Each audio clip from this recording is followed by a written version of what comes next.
নমস্কাৰ দৰ্শকসকল, ধৰ্ম বিৱৰণ চেনেলত আপোনালোক সকলোকে শুভেচ্ছা জনালোঁ।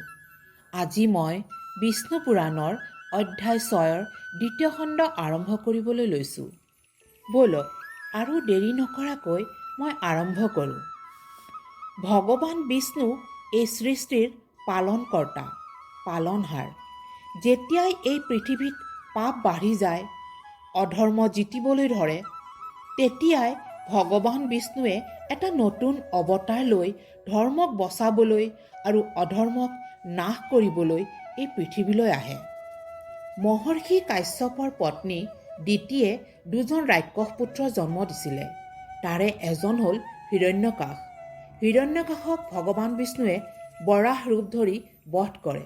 আপোনালোকে মোৰ ধৰ্ম বিৱৰণ চেনেলৰ বিষ্ণু পুৰাণৰ অধ্যায় 6ৰ প্ৰথম খণ্ডত জানিব পাৰিব। আৰু তেওঁৰ দ্বিতীয় পুত্ৰ হ'ল হিৰণ্যকাশ্যপ। যেতিয়া হিৰণ্যকাশ্যপে জানিব পাৰিলে যে ভগৱান বিষ্ণুৱে বৰাহ ৰূপ ধাৰণ কৰি হিৰণ্যকাশক হত্যা কৰিলে, তেতিয়া হিৰণ্যকাশ্যপে মনত ভগৱান বিষ্ণুক হৰুৱাৰ সংকল্প লৈ ব্ৰহ্মাৰ ওচৰত বৰদান পাবৰ কাৰণে জংঘলত ঘোৰ তপস্যা কৰিবলৈ গুচি গ'ল। সেই সময়ত হিৰণ্যকাশ্যপৰ ঘৈণীয়েক লীলাৱতী গৰ্ভৱতী আছিল। যেতিয়া ইন্দ্ৰই জানিব পাৰিলে যে হিৰণ্যকাশ্যপ জংঘলত ঘোৰ তপস্যা কৰি আছে, তেতিয়া হিৰণ্যকাশ্যপৰ ৰাজ্যত ভগৱান ইন্দ্ৰদেৱে আক্ৰমণ কৰিলে আৰু আক্ৰমণ কৰি গোটেই ৰাজ্য ধ্বংস কৰি দিলে। তাৰে পিছত হিৰণ্যকাশ্যপৰ ঘৈণীয়েকক নিজৰ লগত লৈ যাবলৈ ধৰিলে। সেই সময়ত নাৰদ মুনি আহি ইন্দ্ৰদেৱতাৰ সন্মুখত থিয় হ'ল আৰু ক'লে, হে প্ৰভু, তেওঁ গৰ্ভৱতী, তেওঁক মোৰ আশ্ৰমত থাকিবলৈ আজ্ঞা দিয়ক। তেওঁ মোৰ আশ্ৰমতেই সন্তান জন্ম দিব। তেতিয়া ভগৱান ইন্দ্ৰই হিৰণ্যকাশ্যপৰ পত্নী লীলাৱতীক নাৰদ মুনিৰ ওচৰত এৰি থৈ গুচি গ'ল। নাৰদ মুনিয়ে লীলাৱতীক আনি নিজৰ আশ্ৰমত থাকিবলৈ দিলে। আশ্ৰমত সদায় ৰাতিপুৱাৰ পৰা ৰাতিলৈ ভগৱান বিষ্ণুৰ গুণগান গাই থকা হয়, নাম গোৱা হয়, প্ৰাৰ্থনা কৰা হয়। এই পৰিৱেশত লীলাৱতীয়ে সদায় ভগৱান বিষ্ণুৰ গুণগান শুনিবলৈ ধৰিলে আৰু লগতে তেওঁৰ গৰ্ভত থকা পুত্ৰয়ো এই গুণগান শুনিবলৈ ধৰিলে। আৰু এদিন সেই আশ্ৰমতেই লীলাৱতীয়ে এজন পুত্ৰ সন্তানৰ জন্ম দিলে আৰু সেই পুত্ৰ সন্তানৰ নাম সকলোৱে মিলি প্ৰহ্লাদ ৰাখিলে। প্ৰহ্লাদ গৰ্ভৰ পৰাই ভগৱান বিষ্ণুৰ গুণগান শুনি আহিছে আৰু সেইকাৰণেই প্ৰহ্লাদ খুব ডাঙৰ এজন বিষ্ণু ভক্ত হৈ জন্ম ল'লে। তেওঁৰ মুখত ভগৱান বিষ্ণুৰ অবিহনে আৰু একো কথাই নাছিলে। সকলো সময়তেই ভগৱান বিষ্ণুৰ নাম লৈ গুণগান গাই থাকে। এইফালে ইমান বছৰে হিৰণ্যকাশ্যপে ঘোৰ জংঘলত তপস্যা কৰিয়েই আছিল। তেওঁৰ এই তপস্যাত ব্ৰহ্মাদেৱ সন্তুষ্ট হ'ল আৰু সন্তুষ্ট হৈ তেওঁৰ সন্মুখত দৰ্শন দিবলৈ থিয় হ'ল আৰু হিৰণ্যকাশ্যপক জগালে আৰু ক'লে, হিৰণ্যকাশ্যপ, মই তোমাৰ তপস্যাত সন্তুষ্ট হ'লোঁ। তোমাক কি বৰ লাগে কোৱা। তেতিয়া হিৰণ্যকাশ্যপে ক'লে, আপুনি যদি মোৰ তপস্যাত সন্তুষ্ট হৈছে, তেতিয়াহ'লে আপুনি মোক অমৰত্ব বৰদান কৰক। তেতিয়া ব্ৰহ্মাদেৱে ক'লে, এই বৰ মই তোমাক দিব নোৱাৰিম, কাৰণ এই পৃথিৱীত যোনেই জন্ম লৈছে তেওঁৰ মৃত্যু অনিবাৰ্য। গতিকে এইটো নিয়মৰ অধীনত নাই। সেইকাৰণে মই তোমাক এই বৰটো দিব নোৱাৰোঁ। তুমি বেলেগ এটা বৰ খোজা।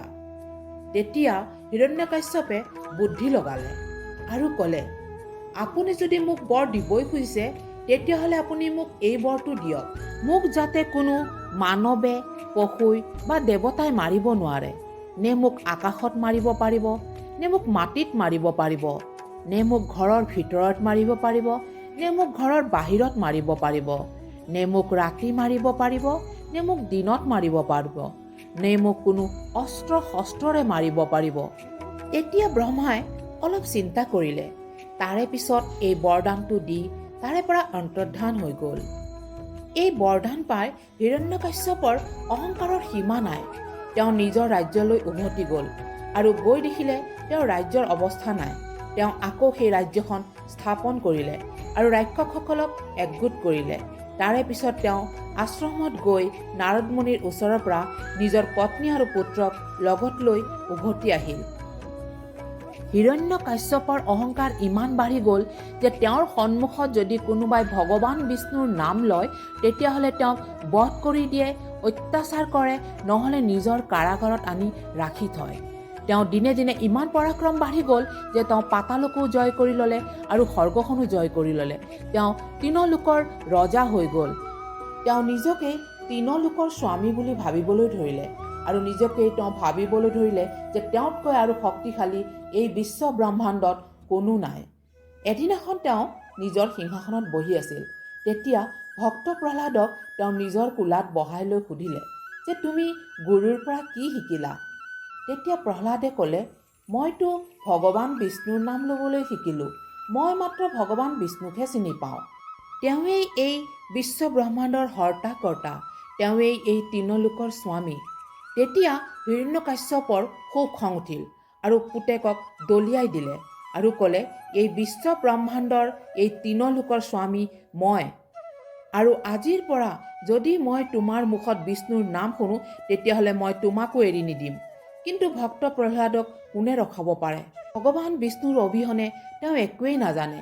তথাপিও তেওঁ ভগৱান বিষ্ণুৰ নাম ল'বলৈ ধৰিলে। সেয়া দেখি হিৰণ্যকাশ্যপৰ খং আৰু নৰখিলে। খঙতে তেওঁ আদেশ দিলে যে প্ৰহ্লাদক লৈ গৈ কোনোবা পৰ্বতৰ পৰা তলত পেলাই দিয়া যাওক। আৰু সেনেকৈ সৈনিকে লৈ গৈ পৰ্বতৰ পৰা তলত পেলাই দিলে। কিন্তু প্ৰহ্লাদৰ একো নহ'ল। সৈনিকে দেখিলে যে প্ৰহ্লাদৰ একো হোৱা নাই। তাৰে পিছত সৈনিকে লগত প্ৰহ্লাদক লৈ ৰাজভৱনলৈ উভতি আহিল আৰু ৰজাক গোটেই কথাখিনি ক'লে। হিৰণ্যকাশ্যপৰ তেতিয়া আৰু খং উঠিল আৰু মনতেই ভাবিলে, মই বিষ্ণুৰ সন্মুখত কেতিয়াও হাৰ মাৰিব নোৱাৰোঁ। মই প্ৰহ্লাদক যিকোনো প্ৰকাৰে শেষ কৰিয়েই পেলাম। হিৰণ্যকাশ্যপে প্ৰহ্লাদক মাৰিবলৈ বহুত চেষ্টা কৰিলে, কিন্তু মাৰিব নোৱাৰিলে। প্ৰত্যেকবাৰ ভগৱান বিষ্ণুৱে বচাই লয়। হিৰণ্যকাশ্যপৰ এজনী ভনীয়েক আছিলে। ভনীয়েকৰ নাম হ'ল হোলিকা। হোলিকাই এটা বৰদান পাইছিলে। বৰদান হিচাপে হোলিকাই কেতিয়াও জুইত জ্বলি নাযায়। সেইকাৰণে হিৰণ্যকাশ্যপে নিজৰ ভনীয়েকক মাতি আনিলে আৰু ক'লে, তুমি প্ৰহ্লাদক কোলাত লৈ জুইৰ মাজত বহি যোৱা। যেতিয়া প্ৰহ্লাদ জ্বলি যাব তুমি জুইৰ পৰা বাহিৰলৈ ওলাই আহিবা। কিন্তু কথা ওলোটা হ'ল। ভগৱান বিষ্ণুৰ কৃপাত প্ৰহ্লাদ নজ্বলিল, কিন্তু বৰদান থকাৰ পিছতো হোলিকা জ্বলি গ'ল, কিয়নো ভক্ত প্ৰহ্লাদক লৈ জুইৰ মাজত বহাটোৱেই তেওঁৰ পাপ হ'ল আৰু সেই পাপৰ কাৰণেই তেওঁ জুইত জ্বলি গ'ল। তেতিয়া হিৰণ্যকাশ্যপ বৰ আচৰিত হ'ল আৰু ভাবিলে, মই কিবা নহয় কিবা কৰি প্ৰহ্লাদক মাৰিমেই, কাৰণ মই বিষ্ণুৰ আগত হাৰ মানিব নোৱাৰোঁ। এই সকলোবোৰ ভগৱান বিষ্ণুৱে কৰি আছে। তাৰে পিছত হিৰণ্যকাশ্যপে প্ৰহ্লাদক লৈ ৰাজভৱনলৈ উভতি গ'ল। ৰাজভৱনত গৈ প্ৰহ্লাদক থিয় কৰালে আৰু সুধিলে, তোমাৰ ভগৱান ক'ত থাকে? মই তোমাৰ ভগৱানক লগ ধৰিব বিচাৰোঁ। তেতিয়া প্ৰহ্লাদে ক'লে, দেউতা, ভগৱান সকলোতেই বিৰাজমান থাকে। চাৰিওফালে ভগৱান থাকে। ভগৱানৰ অবিহনে এটা পাতো লৰিব নোৱাৰে। তেতিয়া হিৰণ্যকাশ্যপে ক'লে, তেতিয়াহ'লে তোমাৰ ভগৱান এই স্তম্ভটোতো হ'ব চাগে? তেতিয়া প্ৰহ্লাদে ক'লে, হয় দেউতা, আপুনি ভগৱানক য'তেই বিচাৰে ত'তেই পাব। ভগৱান ইয়াতো আছে, ভগৱান সকলোতেই আছে। তেতিয়া হিৰণ্যকাশ্যপৰ আৰু খং উঠিল। হাতৰ গদাটো লৈ এটা স্তম্ভত জোৰকৈ মাৰি দিলে আৰু সেই মাৰৰ শব্দত ইমান ডাঙৰ শব্দ হ'বলৈ ধৰিলে। সেই শব্দ খুব ভয়ংকৰ আছিল আৰু তাত বহি থকা মন্ত্ৰীসকলে ভয়তেই চিঞৰিবলৈ ধৰিলে, এয়া কিহৰ শব্দ আহিবলৈ ধৰিছে? আৰু মন্ত্ৰীসকল এইফালে সেইফালে পলাবলৈ ধৰিলে। অলপ পিছত সেই স্তম্ভৰ পৰা আধা সিংহ আৰু আধা মানুহৰ ৰূপ লৈ ভগৱান বিষ্ণু ওলাই আহিল। তেতিয়া হিৰণ্যকাশ্যপেও অলপ সময়ৰ কাৰণে ভয় খাই গ'ল। তেতিয়া নৰসিংহৰূপী ভগৱান বিষ্ণুৱে হিৰণ্যকাশ্যপক খেদি লৈ গৈ দুৱাৰ মুখত নিজৰ কোলাত পেলাই ল'লে আৰু ক'বলৈ ধৰিলে, চোৱা, এতিয়া তুমি ঘৰৰ ভিতৰতো নাই, ঘৰৰ বাহিৰতো নাই, তুমি দুৱাৰ মুখত আছা।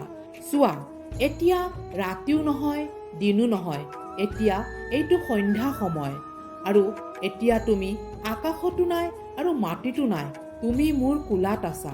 আৰু মই পশু নহয়, মানৱো নহয়, দেৱতাও নহয়, মই নৰসিংহ। আৰু মই তোমাক অস্ত্ৰ শস্ত্ৰৰে নহয়, মোৰ নখেৰে তোমাক বধ কৰিলোঁ বুলি কৈ ভগৱান বিষ্ণুৱে হিৰণ্যকাশ্যপৰ পেটটো ফালি দিলে আৰু এনেকৈ হিৰণ্যকাশ্যপক বধ কৰিলে। হিৰণ্যকাশ্যপক বধ কৰাৰ পিছতো নৰসিংহৰূপী ভগৱান বিষ্ণুৰ খং কম হোৱা নাছিলে। তেওঁ এইফালৰ পৰা সেইফালে হুংকাৰ মাৰি ঘূৰি ফুৰিছিল। তেতিয়া ভগৱান ব্ৰহ্মাই আহি প্ৰহ্লাদক তেওঁৰ সন্মুখত থিয় কৰাই দিলে। ভক্ত প্ৰহ্লাদে হাতযোৰ কৰি নৰসিংহৰূপী ভগৱান বিষ্ণুৰ আগত ক'বলৈ ধৰিলে, হে প্ৰভু, শান্ত হৈ যাওক। নৰসিংহৰূপী ভগৱান বিষ্ণুৱে প্ৰহ্লাদৰ ফালে চোৱাৰ পিছত তেওঁ শান্ত হ'ল আৰু প্ৰহ্লাদক মৰম কৰি নিজৰ কোলাত বহাই ল'লে। আপোনালোকৰ যদি মোৰ এই বিষ্ণু পুৰাণৰ খণ্ডবোৰ শুনি ভাল লাগে তেতিয়াহ'লে লাইক কৰক, শ্বেয়াৰ কৰক। আৰু এতিয়ালৈকে যদি আপোনালোকে মোৰ এই চেনেলটো ছাবস্ক্ৰাইব কৰা নাই তেতিয়াহ'লে এটা ছাবস্ক্ৰাইব কৰি দিয়ক। আগলৈ এনেকুৱা ধৰণৰ ভিডিঅ' আহিলে আপোনাৰ ওচৰত নটিফিকেশ্যন আহি যাব। ওম বিষ্ণুদেৱায় নমঃ।